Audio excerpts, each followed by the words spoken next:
சிதம்பரம் லால்புரத்தில் இருக்கிற தில்லை எல்லை காளியம்மன் ஆலயத்தில் இன்னைக்கு மாலை ராவுகால பூஜை நடைபெற்றது. அந்த பூஜையில் ஒரு அற்புதம் நிகழ்ந்தது. என்னன்னு கேட்டிங்கன்னா, அந்த கோவிலுக்கு முன்னாடி இருக்கிற புத்திலேருந்து ஒரு நாகப்பாம்பு வெளியேறின காட்சியை நாங்கள் எல்லாருமே பார்த்தோம்.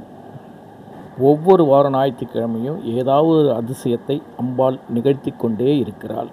இந்த தில்லை எல்லை காளியம்மனுடைய சக்தி மிகப்பெரியது அப்படிங்கிறத யாராலையும் மறுக்க முடியாது.